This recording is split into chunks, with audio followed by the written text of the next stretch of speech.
जयपुर में director general of police और inspector general की ऑल इंडिया कॉन्फ्रेंस का तीसरा दिन आज पुलिस और दाखिली सलामती को दरपेश चैलेंजेस पर बहस जारी। वज़ीर-ए-आज़म नरेंद्र मोदी भी आज होंगे कॉन्फ्रेंस में शरीक। बीजेपी सदर जेपी नड्डा आज जम्मू कश्मीर का करेंगे दौरा। पार्टी लीडरों के साथ मीटिंग में लोकसभा इंतखाबात की हिकमत अमली पर करेंगे गौर व खौज।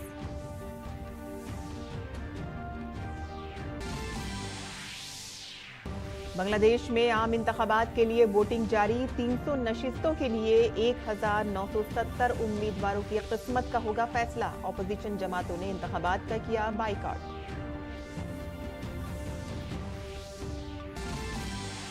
आज मुंबई में खेले जाने वाले दूसरे खवातीन T20 मैच में भारत और ऑस्ट्रेलिया होंगे आमने सामने। पहला मैच जीतने वाली टीम इंडिया सीरीज जीतने के लिए पुरअज़्म।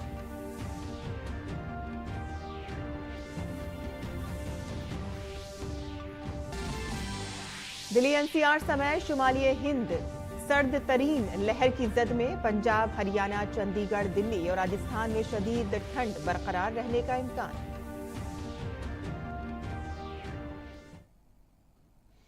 आदाब नाज़रीन, खबरनामे में आपका इस्तकबाल है। मैं हूं साइमा खान। अब खबरें तफसील से। जयपुर में डायरेक्टर जनरल और इंस्पेक्टर जनरल ऑफ पुलिस की ऑल इंडिया कॉन्फ्रेंस का आज तीसरा दिन है।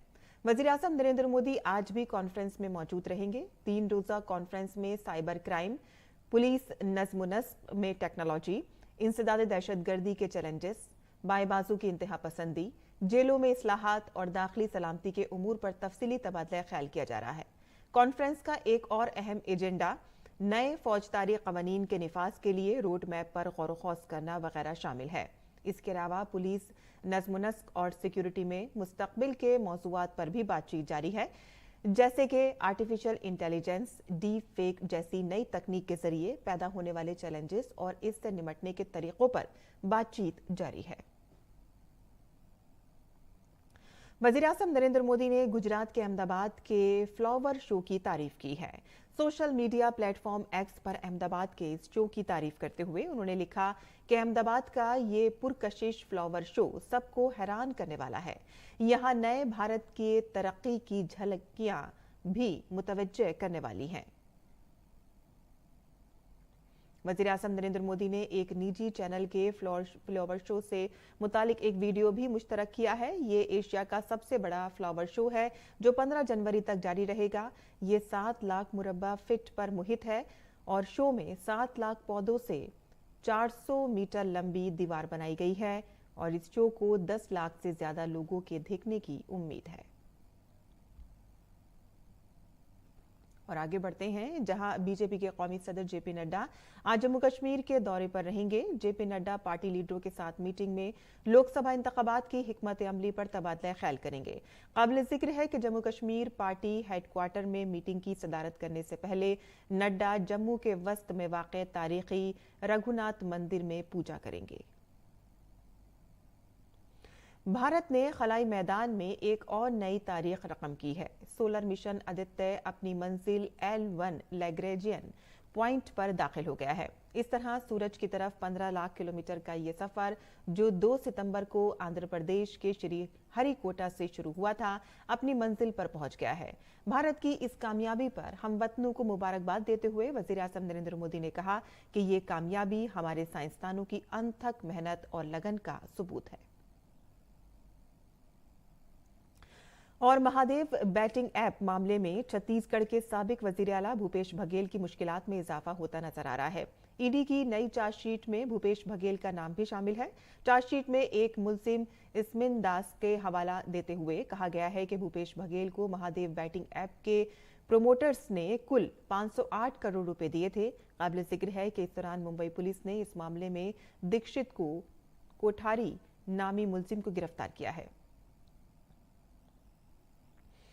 एम्स नई दिल्ली के डॉक्टरों ने 6 साला बच्ची की गैर बेहोशी की हालत में सर्जरी की है। डॉक्टरों का दावा है कि इस तकनीक के जरिए दुनिया के सबसे कम उम्र बच्चे की ये पहली सर्जरी है। इस तकनीक का नाम है कॉन्शियस सिडेशन टेक्नोलॉजी। इस टेक्नोलॉजी के जरिए बच्चे को बेहोश किए बगैर उसकी सर्जरी की गई। तकरीबन 3.5 घंटे तक जारी रही सर्जरी के दौरान लड़की मुकम्मल तौर पर होश में थी और मज़कूरा लड़की को ब्रेन ट्यूमर हुआ था। डॉक्टरों के मुताबिक ये बहुत मुश्किल सर्जरी थी। और आगे बढ़ते हैं, जहां मध्य प्रदेश के वजीर आला डॉक्टर मोहन यादव ने सख्त सर्दी से निजात दिलाने के लिए उज्जैन में सड़क के किनारे सोए हुए लोगों में कंबल तकसीम किए। वजीर आला डॉक्टर मोहन यादव ने कहा है कि इस मौसम सरमा में हमारी कोशिश है कि लोगों को रात के रैन बसेरों में पहुंचाया जाए और इस मुहिम में तमाम अफसरान हसासियत का मुजाहिरा करते हुए आवाम की मदद करें। और हुकूमत की करप्शन के खिलाफ जीरो टॉलरेंस की पॉलिसी है। तहकीकाती इदारे बदउनवानी के खिलाफ तहकीकात जारी रखे हुए हैं। ईडी की टीम पर हमले के बावजूद मफरूर टीएमसी लीडर शाहजहां के खिलाफ लुक आउट नोटिस जारी किया गया है। वहीं ईडी की टीम पर हमले के दूसरे दिन मगरबी बंगाल की ममता हुकूमत सबके निशाने पर आ गई है। देखते हैं ये रिपोर्ट।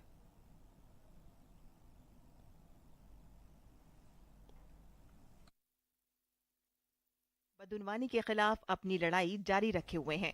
जुमा को राशन घोटाले की जांच करने पहुंची ईडी की टीम पर हमले के बावजूद मफरूर टीएमसी लीडर शाहजहां के खिलाफ लुक आउट नोटिस जारी किया गया है। दरियासना मगरबी बंगाल के शुमाली 24 परगना जिले में हुजूम के हमले में डायरेक्टोरेट के 3 अफसरान के शदीद जख्मी होने के बाद ईडी ने सख्त कार्रवाई की है। उन पर यह हमला राशन तकसीम घोटाले के सिलसिले में तृणमूल कांग्रेस लीडर शेख शाहजहां के घर पर छापे के दौरान हुआ था। इन्फोर्समेंट डायरेक्टोरेट ने मगरबी बंगाल में पब्लिक डिस्ट्रीब्यूशन सिस्टम में घपले के सिलसिले में रियासती पुलिस की तरफ से दर्ज की गई एफआईआर की बुनियाद पर इस घोटाले की तहकीकात शुरू की थी।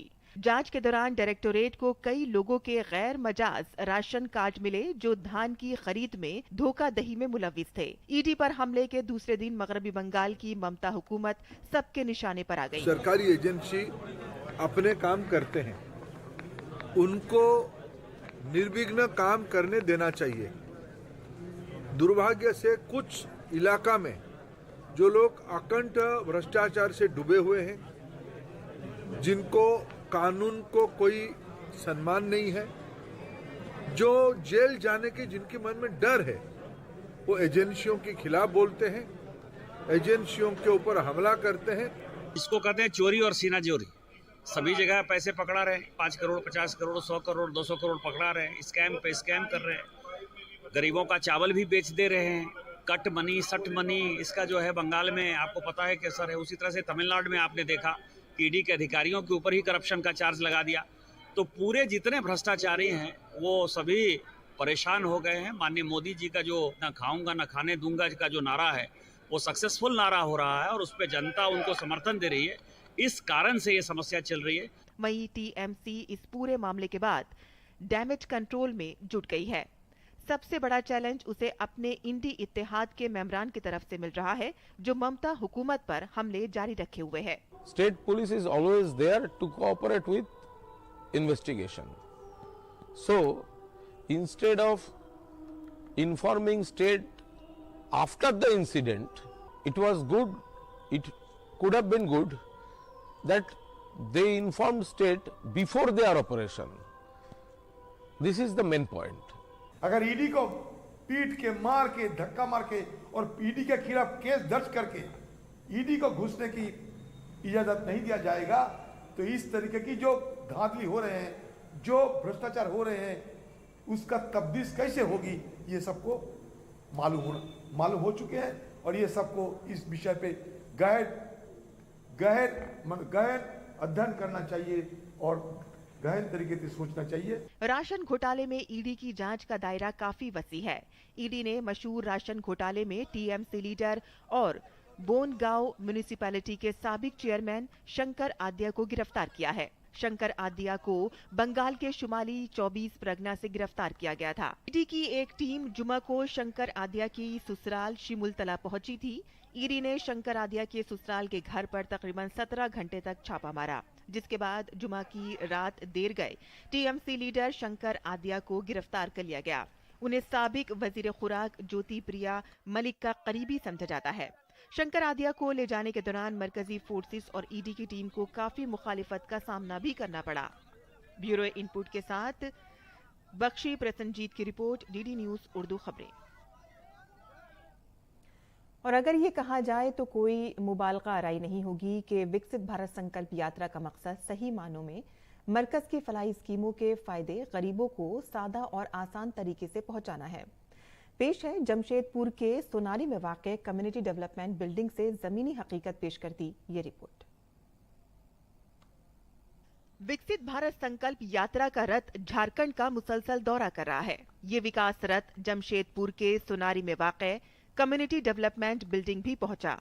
इस दौरान मकामी लोगों ने आयुष्मान कार्ड और उज्ज्वला गैस कनेक्शन के लिए दरख्वास्त दी और कैंप में मुफ्त हेल्थ चेकअप भी करवाया। इस मौके पर सभी ने मरकजी हुकूमत की तरफ से चलाई जाने वाली स्कीमों से वाकफियत हासिल की और साल 2047 तक एक तरक्की याफ्ता मुल्क बनाने का अज़्म लिया। प्रोग्राम में पहुंची गीता गुप्ता और पुतुल धीवर मुफ्त गैस कनेक्शन और चूल्हा मिलने से बेहद खुश नजर आईं।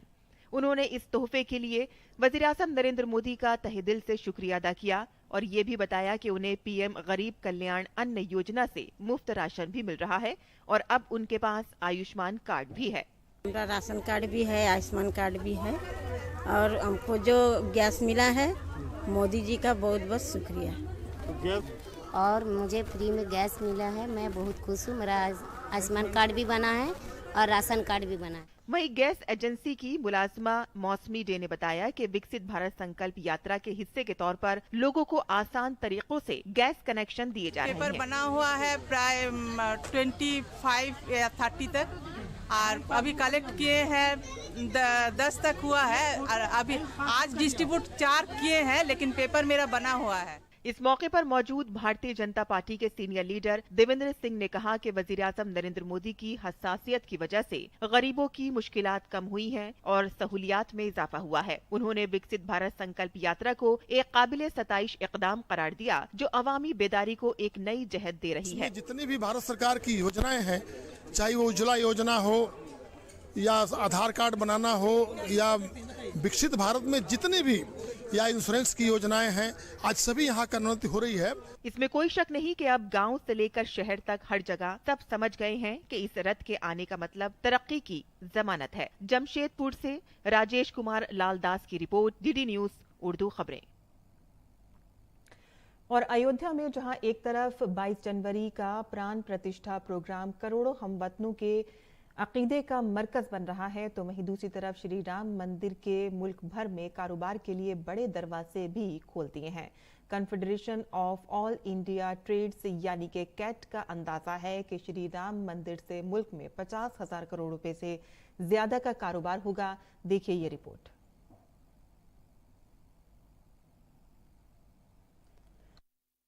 तक़द्दुस का प्रोग्राम करोड़ों हमवतनों के अटल अकीदे का मरकज बन गया है।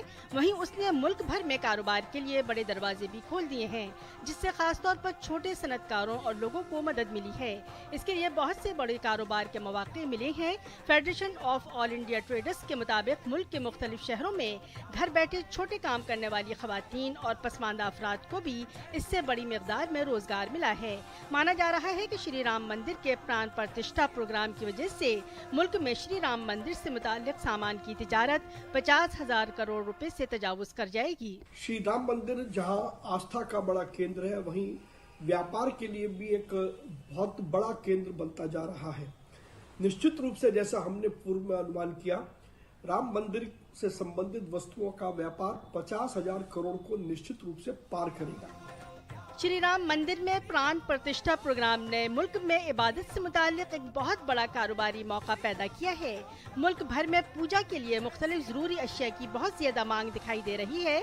जैसे जैसे 22 जनवरी की तारीख करीब आ रही है, मुल्क भर में श्री राम और पूजा से मुताल्लिक अशिया की मांग तेजी से बढ़ रही है। इस मांग को देखते हुए बहुत से लोगों ने अपने रवायती कारोबार के साथ साथ ऐसी बहुत सी अशिया की पैदावार या तिजारत शुरू कर दी है जो मुल्क भर में श्री राम मंदिर के अजीम त्यौहार के लिए कारआमद हैं।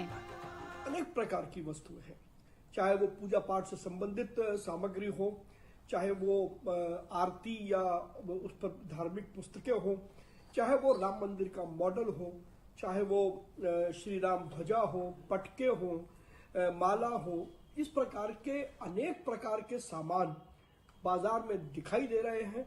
उपभोक्ता लगातार उनको खरीदने के लिए मार्केटों में आ रहे हैं और ये मसला केवल अयोध्या का नहीं है, ये मंजर पूरे देश में सभी राज्यों के अंदर इस प्रकार से है। राम मंदिर की तरफ लोगों की जबरदस्त कशिश का अंदाजा इस बात से लगाया जा सकता है कि हर कोई अपने घर में मंदिर के मॉडल को श्री राम मंदिर की अलामत के तौर पर रखना चाहता है और इसी वजह से श्री राम मंदिर के मॉडल की बहुत ज्यादा मांग है। दूसरी तरफ श्री राम की तस्वीरों, श्री राम मंदिर और श्री राम दरबार की तस्वीरों, दीगर देवी देवताओं की तस्वीरें और मूर्तियों की बहुत ज्यादा मांग है। ये मूर्तियाँ मिट्टी, पाइन वुड, लकड़ी, पीतल, तांबे और दीगर कई अकसाम के खाम माल से बनाई जा रही हैं। श्री राम मंदिर की तस्वीर वाले कुर्ते या हाथ से बने कुर्ते, T shirts, shirts, cap, Shri Ram दुपट्टा वगैरह भी फरोख्त हो रहे हैं। शैलन मिश्र के साथ bureau report, DD news Urdu खबरें।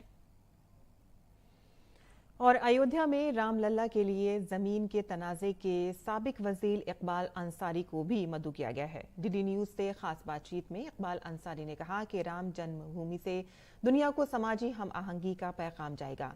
इकबाल अंसारी भी अयोध्या में हो रहे तरक्याती कामों से काफी खुश नजर आ रहे हैं। और पेश है हमारे नुमाइंदे अजय मिश्रा की ये खास बातचीत।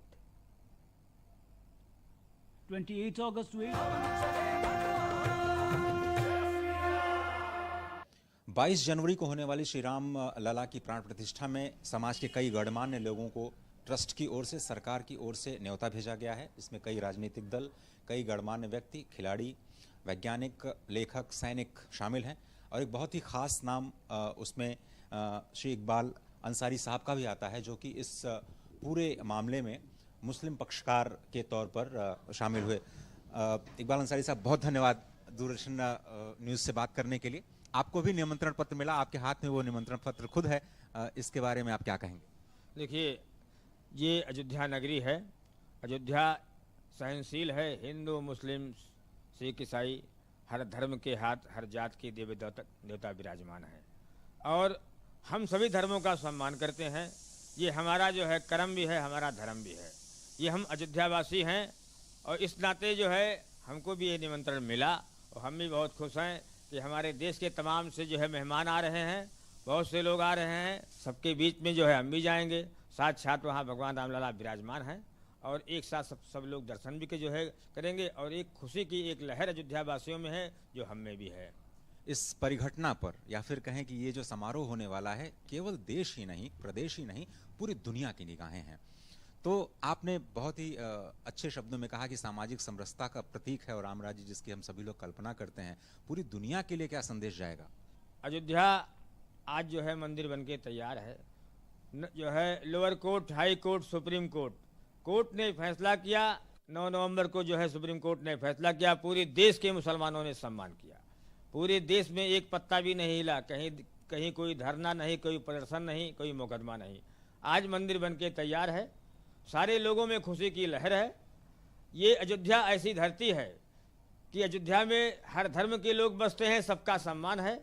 आज जो है हम भी यही चाहते हैं कि ऐसा ही होना चाहिए कि हर धर्मों का सम्मान हो और देश में एकता हो, हिंदू मुसलमानों की कोई फीलिंग न हो।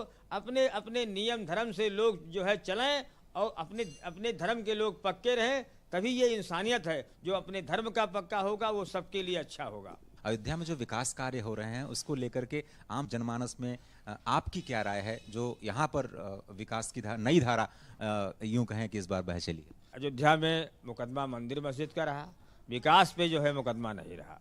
आज माननीय योगी जी की सरकार है, मोदी जी की सरकार है। विकास तो बहुत कुछ हुए हैं, एयरपोर्ट है, रेलवे स्टेशन है, तमाम कुंड है, रोडें हैं। जो है यहाँ तक है कि लोगों के घर जो है घरों का भी रिपेयरिंग जो है सरकार ने किया है। इस बात से जो है सच बात झुटलाई नहीं जाएगी। सरकार जो है प्रधानमंत्री मोदी जी की है, लेकिन अयोध्या में विकास की गंगा बही है। क्योंकि आज भी देखें कि जो कुछ भी बने हुए हैं सबके फायदे के लिए हैं। इसमें ना कोई जात बात है, ना कहीं भेदभाव है।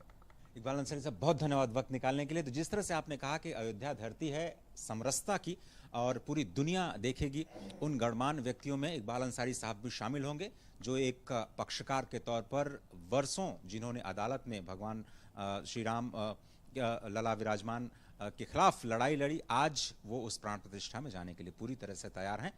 कैमरामैन रमाकांत शर्मा के साथ अजय मिश्र, डीडी न्यूज़, अयोध्या।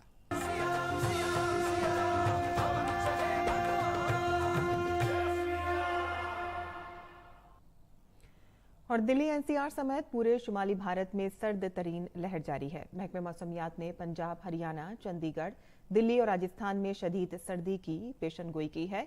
सर्दी से बचने के लिए लोग अलाव का सहारा ले रहे हैं और महकमे मौसमियात का कहना है कि 8 से 9 जनवरी को वेस्टर्न डिस्टर्बेंस की वजह से सूरत हाल में कदरे बेहतरी आएगी और रात और सुबह के औकात में पंजाब, हरियाणा, उत्तर प्रदेश, राजस्थान, हिमाचल प्रदेश, उत्तराखंड और उड़ीसा के कुछ हिस्सों में बहुत घना कोहरा छाया रहेगा। केरल से ताल्लुक रखने वाली सुचेता सतीश ने एक कंसर्ट के दौरान सबसे ज्यादा जबानों में गाने का नया आलमी रिकॉर्ड बनाया है और इस हफ्ते के शुरू में Guinness book of world record ने बाज़ाब्ता तौर पर उनके इस कारनामे की तस्दीक की है। ये शानदार कारनामा मुत्तहदा अरब अमारात के दुबई में वाक़े इंडियन कॉन्सुलेट ऑडिटोरियम में अंजाम दिया गया। इस बासलाहियत फनकारा ने 140 जबानों में बेमिसाल गाने गाए। इस फनकारा ने अपनी मौसीकी की महारत और एक ताकतवर पैगाम से सामईन को मशहूर कर दिया।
और बांग्लादेश में 12वीं पार्लिमानी इंतखाबात के लिए आज वोटिंग होगी। 300 नशिस्तों पर होने वाले इंतखाबात में 1970 उम्मीदवारों की किस्मत का फैसला होगा।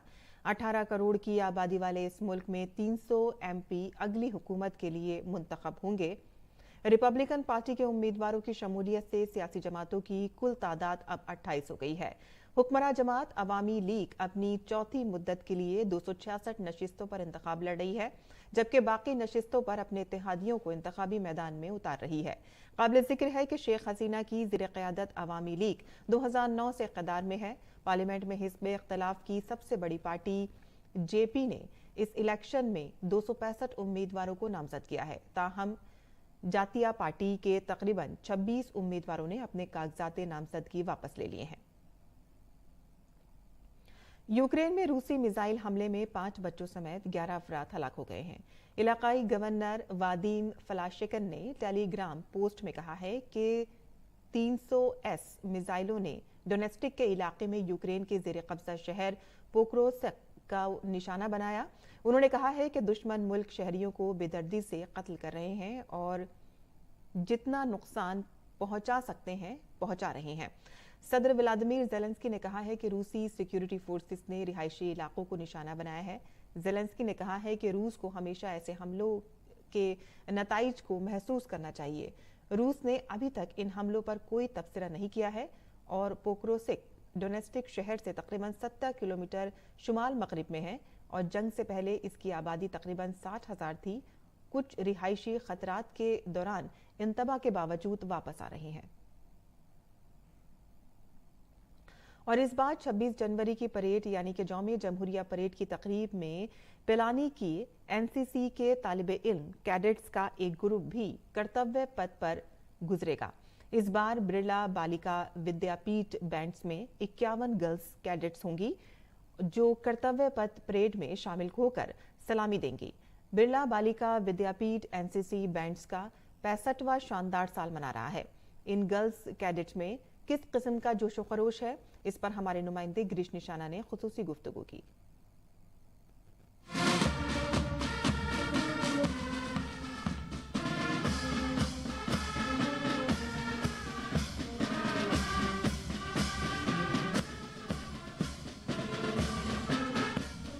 इस बार की गणतंत्र दिवस परेड में कर्तव्य पथ पर 51 बिरला बालिका विद्यापीठ की छात्रा कैडेट भी दिखाई देंगी।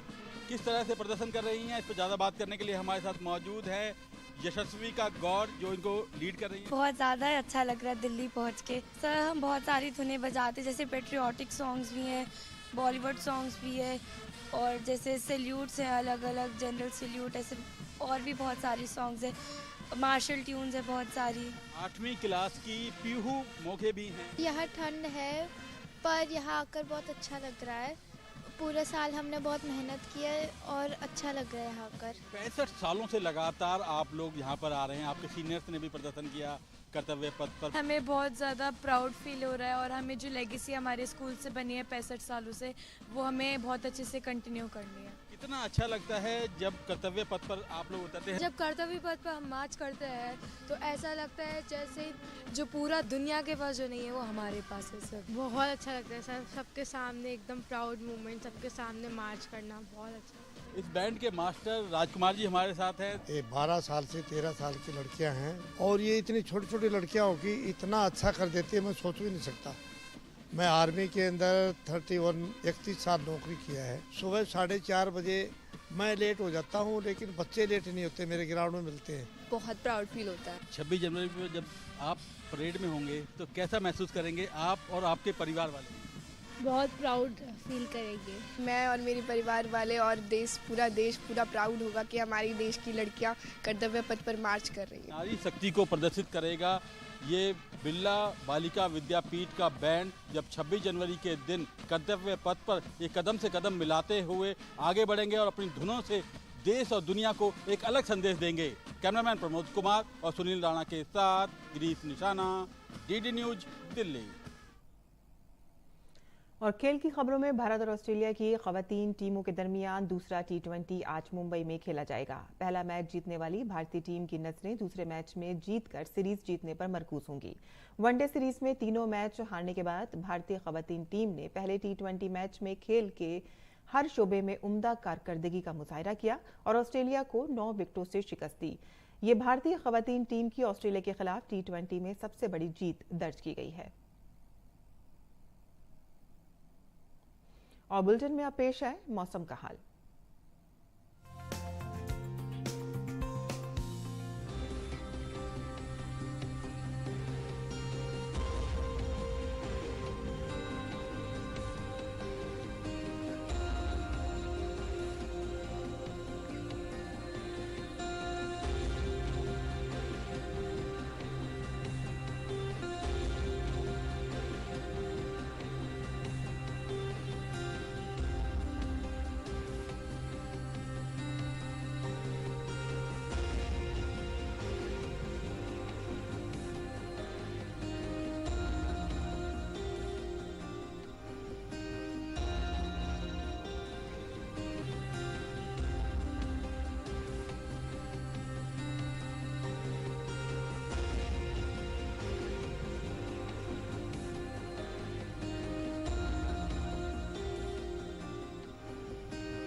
और इसी के साथ ही खबरनामा खत्म पसीर होता है। हमारी पूरी टीम को दें इजाजत। आदाब।